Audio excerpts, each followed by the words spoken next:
कुकू ने एक मीना नाम की चिड़िया से शादी कर रखी थी, परंतु ये बात उसकी माँ को न पता थी। कुकू की माँ अपने बेटे की शादी के लिए लड़की पक्षियाँ देख रही थी।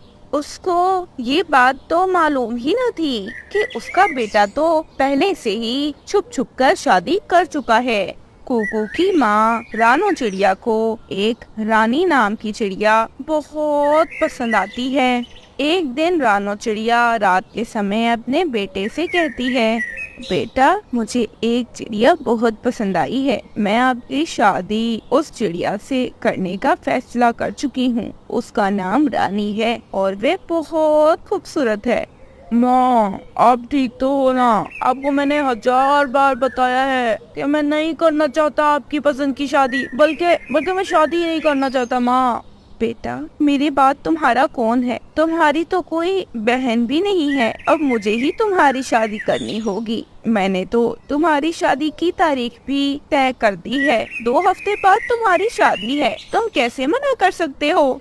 कुकू जवाब दिए बिना ही वहाँ से चला जाता है। अगले दिन वह सीधा दूसरे जंगल में उस मीना चिड़िया के पास जाता है जिससे उसने शादी कर रखी थी।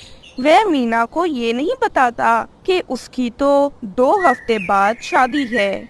अरे पत्नी जी, मैं जा रहा हूँ काम से। बस वो काम हो जाए जिस काम से मैं जा रहा हूँ, फिर हमारी खुशियाँ ही खुशियाँ। फिर हमें किसी चीज की परवाह नहीं होगी। हमारी जिंदगी बहुत अच्छी हो जाएगी। आप जो भी काम कर रहे हैं, देखना उसमें कामयाब हो जाएंगे और बहुत पैसा कमाएंगे। परंतु मैं बहुत समय बाद आऊंगा। मुझे साथ नहीं लेकर जा सकते क्या आप? नहीं, साथ नहीं लेकर जा सकता। कुकू वहाँ से चला जाता है। वो वहाँ से सीधा एक उल्लू के पास जाता है और उसे कुछ पैसे देते हुए कहता है, उल्लू जी, अब ये पैसे तुम्हारे। मैंने जिस काम के लिए दिए हैं ना, वे काम तो तुमने कर ही देना है। समझ आ गई ना? से करना कर दूंगा सारा काम, क्योंकि तुमने मुझे जो कीमत दी है उस कीमत के लिए तो मैं कुछ भी कर सकता हूँ। ऐसे कुकू वहाँ से चला जाता है। अगले दिन उल्लू मीना के घर पर जाता है। मीना दीदी, आपके पति को कुकू को मार गए हैं। ये सुनना था कि मीना तो जोरों से रोना शुरू कर देती है। उसे तो यकीन आ रहा था कि उसका पति उसे छोड़कर इस दुनिया से जा चुका है। अब ऐसे 2 हफ्ते बीत जाते हैं। मीना बैठी सोच रही थी, अरे कुकू की माँ का तो कुकू के सिवा कोई न था। अब कुकू की माँ बेचारी न जाने किस हाल में होगी। अब तो उनका बेटा भी इस दुनिया में नहीं रहा। मैं क्यों ना उनके पास जाऊं और उनका ख्याल रखूं और उनके साथ ही रहूं। दूसरी ओर कुकू तो अपनी माँ के कहने पर शादी करने को राजी था। उसकी माँ को ये बात ना मालूम थी कि ये कुकू की दूसरी शादी हो रही है। कुकू शादी करने ही वाला था कि इतने में उसकी पहली पत्नी मीना उसके घर आ जाती है। कुकू को देखकर तो मीना डर जाती है। कुकू, तुम तो जिंदा हो? मतलब उस उल्लू ने मुझसे झूठ कहा? अरे बेटा, आप कौन हो और आप कुकू को कैसे जानती हो? मीना चिड़िया कुकू तैयार हुआ देख और सर पर सेहरा बंधा देख सब समझ जाती है कि कुकू की दूसरी शादी होने वाली है। वो रोते रोते सारी बात कुकू की माँ को बता देती है। माँ जी, कुकू ने मुझसे पहले शादी कर रखी है। कल कुकू ने एक उल्लू को घर पर बेचा और कहा कि कुकू को कुछ हो गया है। मुझे लगा ये सब सच है, परंतु कुकू तो दूसरी शादी कर रहा है। कुकू ने कहा था कि वो आपको बता देगा कि हमने शादी कर रखी है, परंतु उसने तो मुझसे ही झूठ बोल दिया। मुझे तो बता कर गया था कि बहुत समय बाद आऊंगा। मैं यहाँ सिर्फ इसीलिए आई हूँ क्योंकि मैं सोच रही थी कि माँ, आपका तो कुकू के सिवा कोई नहीं है। जब कोको को कुछ हो गया तो आप कितनी अकेली रहेंगी, इसलिए मैं आपके पास आई थी। परंतु कुकू तो जिंदा है, इसने मुझसे झूठ कहा और अब दूसरी शादी कर रहा है। रानू चिड़िया को अपने बेटे कुकू पर बहुत अफसोस था। मैं अपने बेटे के किए पर आपसे माफी मांगती हूँ बेटी। ये तो बहुत बेशर्म है, इसे जरा शर्म ना आई दूसरी शादी करते हुए। अगर ये मुझे एक बार बता देता ना तो मैं कभी इसकी दूसरी शादी ना कराती। माँ, मैंने शुरू में आपको मना किया था, परंतु आप मेरी बात ही नहीं मान रही थी। अरे तूने बताया होता कि तूने शादी की हुई है तो मैं तेरी शादी कभी भी नहीं करवाती, परंतु अभी तक समय गया नहीं है। हम सब पक्षियों से माफी मांग लेते हैं, उन्हें बता देंगे कि तेरे झूठ के कारण हम तेरी दूसरी शादी करने लगे थे। ऐसे रानू चिड़िया रानी चिड़िया के परिवार वालों से माफी मांगती है। वो लोग वापस चले जाते हैं। अब रानू चिड़िया अपने बेटे कुकू और अपने बेटे की पत्नी मीना के साथ खुशी खुशी रहने लगती है। आम का जूस बेचने वाली रानू चिड़िया जो कि जंगल की सबसे ज्यादा गरीब चिड़िया थी, उसका बेटा कुकू और वो अब कोई कारोबार करने का सोच रहे थे, परंतु रानू चिड़िया के पास ज्यादा पैसे न थे कि वह कोई अच्छा कारोबार शुरू कर सके। उसके पास बस एक आम का पेड़ ही था। माँ, क्यों ना हम जंगल में आम का जूस बनाकर बेचें? पक्षियों को हमारा आम का जूस बहुत पसंद आएगा, क्योंकि जंगल में हमारे अलावा कोई भी आम का जूस नहीं बेचता। आम तो हर दूसरा पक्षी ही बेच रहा है। मुझे लगता है अगर हम अपने आमों का जूस बनाकर बेचें तो हमें मुनाफा ज्यादा होगा। अरे मेरे बेटे, हम मैंगो जूस बनाकर तो बेच लें, परंतु मसला ये है कि हमारे पास जूस बनाने वाली मशीन ही खराब है। माँ, आपने कुछ पैसे जमा किए थे ना कारोबार के लिए, वह पैसे हम मशीन को ठीक करवाने में लगा देते हैं। हाँ, ये तो मैंने सोचा ही नहीं। बेटा, मैं आपको अभी पैसे देती हूँ, आप मशीन ले जाएं, वो ठीक हो जाए तो उसे ले आना। जी जी मम्मा, मैं ले जाता हूँ, आप फिक्र न करें, वो ठीक हो जाएगी। कुकू मशीन लिए छमछम पक्षी के पास जाता है। अरे मशीन बनाने के लिए तो मुझे पूरे 200 चाहिए। जी जी, मेरे पास हैं, मैं आपको दे देता हूँ। कुकू 200 उस पक्षी को दे देता है। शाम को आ जाना और अपनी ये मशीन ले जाना, शाम तक ये ठीक हो जाएगी, वैसे है बहुत पुरानी। और फिर ऐसे कुकू अपने घर आ जाता है। शाम के समय कुकू अपनी मशीन लेकर जाने के लिए छमछम अंकल की दुकान पर जाता है। मशीन तो ऐसी थी जैसे बिल्कुल न्यू हो। कुकू तो मशीन को देखकर बहुत खुश हो जाता है और मशीन भी अब बिल्कुल सही थी और वो सही से काम कर रही थी। कुकू मशीन लिए अपने घर आ जाता है। आते हुए कुकू रास्ते में अपने आम के पेड़ से कुछ आम भी तोड़ लेता है। घर आने के बाद वह उसकी माँ मिलकर आम का जूस बनाते हैं।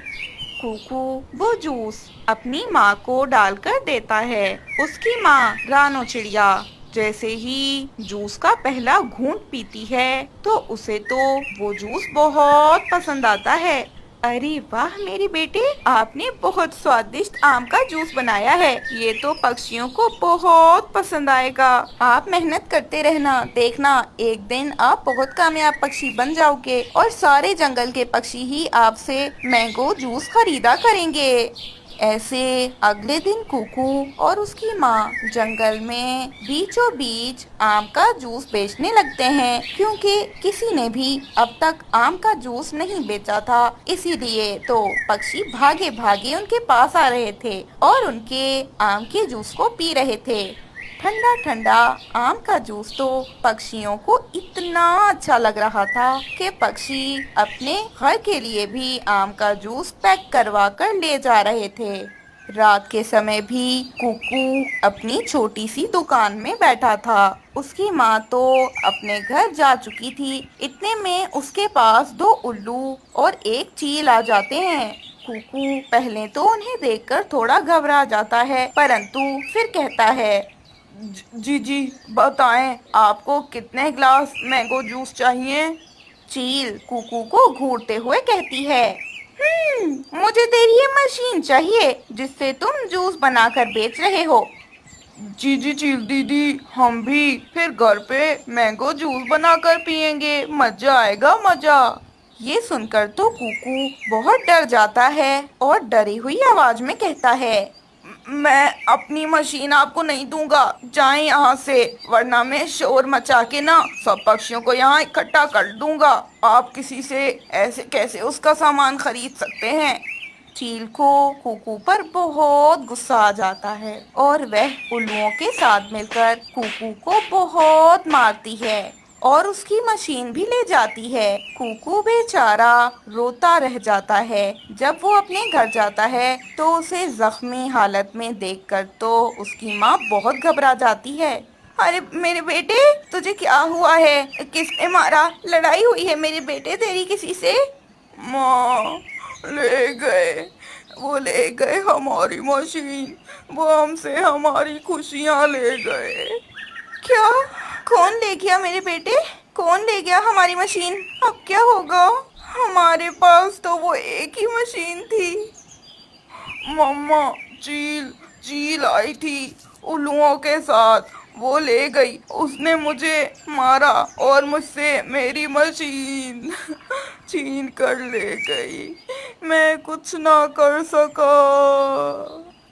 इतने में ही रानो चिड़िया को याद आता है कि उनका मैंगो जूस बहुत बिका था और उसे जो भी पैसे मिले थे अब तक उसने खर्च न किए थे, वो तो उसके पास ही पड़े थे। वो फौरन से कहती है, अरे बेटा, मैंने कुछ पैसे भी जमा कर रखे थे ना जो हमने कमाए थे, क्यों ना हम उन पैसों से नई मशीन खरीद लें?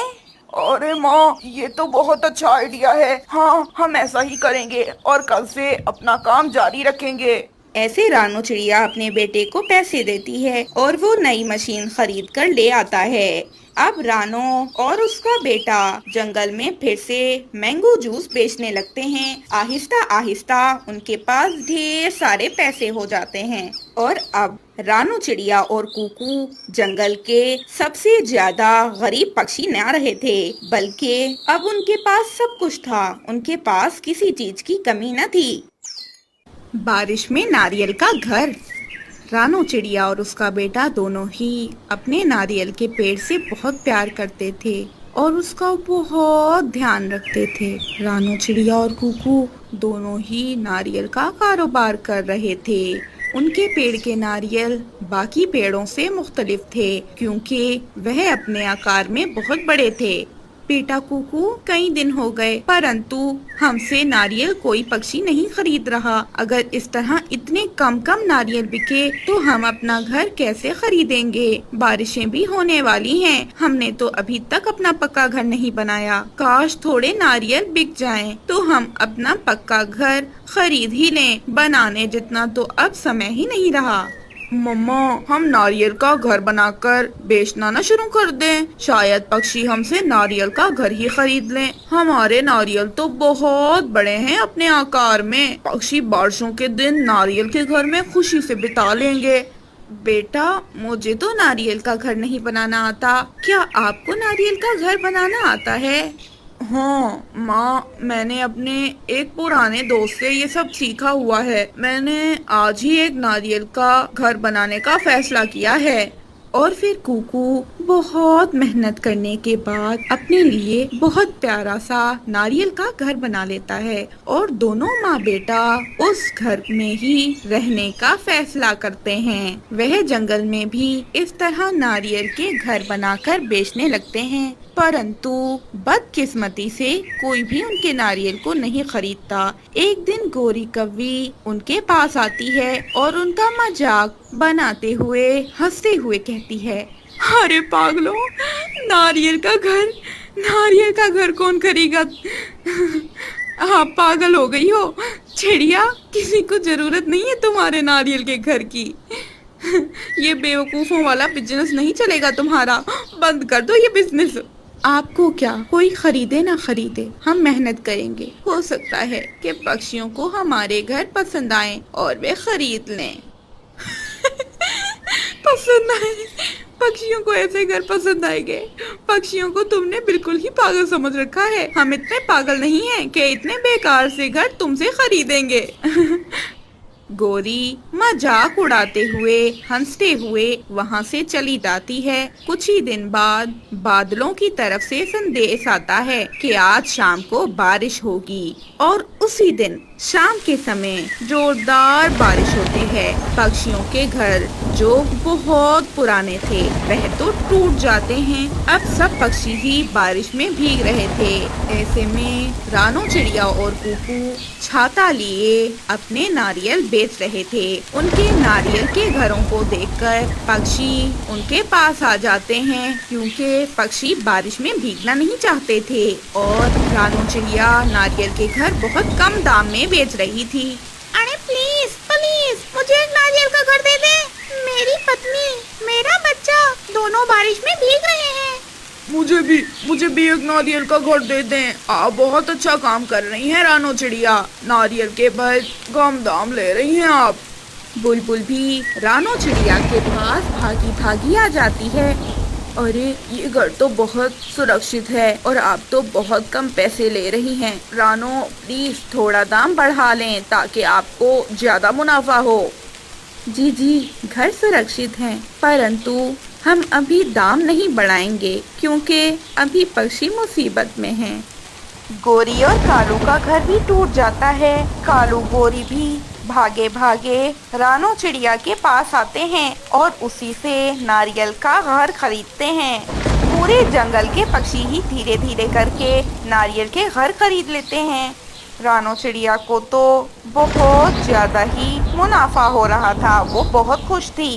कुकू अपनी माँ से कहता है, माँ हमारी मेहनत रंग ले आई। देखे ना, सब पक्षियों ने ही हमसे नारियल के घर खरीद लिए और अब हमारे पास बहुत पैसे हैं। मम्मा, अब इन पैसों से हम अपने लिए एक बड़ा घर भी खरीद सकते हैं। हाँ बेटा, हम बड़ा घर तो खरीद सकते हैं, परंतु मुझे नहीं लगता कि अब हमें घर खरीदने की जरूरत है, क्योंकि मेरे बेटे जैसे सब पक्षी नारियल के घर में रह रहे हैं, इसी तरह हम भी नारियल के घर में ही रह लेंगे। और हाँ, ये जो पैसे हैं ना, इनसे हम कोई और कारोबार भी स्टार्ट करते हैं। मुझे नहीं पता था कि मेरा बेटा इतने सुंदर सुंदर नारियल के घर बनाना भी जानता है। अब तो रानो चिड़िया के नारियल के पेड़ पर एक भी नारियल न बचा था, सारे नारियल ही बिक चुके थे। कुकू और रानो तो बेहद खुश थे। अब कुछ दिन बाद कुकू घर बनाने वाले पक्षी के पास काम करने लगता है। आहिस्ता आहिस्ता कुकू को लकड़ियों के घर बनाना भी आ जाते हैं। अब तो कुकू लकड़ियों के और मिट्टी का और तो और पत्तों का घर बनाना भी जान चुका था। जिस पक्षी को जैसा घर चाहिए होता, कुकू उसे वैसा घर बना देता। ऐसे धीरे धीरे कुकू और उसकी माँ पूरे जंगल में सबसे ज्यादा अमीर पक्षी बन जाते हैं। जहाँ कुकू पक्षियों को मुख्तलिफ घर बनाकर देता, वहीं रानो चिड़िया अपने पेड़ के नारियल भी काफी समय बाद बेचना शुरू कर देती है। और अब तो रानो और उसके बेटे ने नारियल और दूसरे फलों के पेड़ भी खरीद लिए थे और वो बहुत मुनासिब कीमत में पक्षियों को वो सब बेचा करते थे। दोस्तों, हमें कमेंट करके ज़रूर बताना कि कुकू ने नारियल के घर बनाना किस पक्षी से सीखा था। और अगर आपको हमारी आज की ये कहानी पसंद आई है तो इस कहानी को लाइक कर दें और हमारे चैनल को सब्सक्राइब करना बिल्कुल ना भूलिएगा। आपका बहुत बहुत धन्यवाद।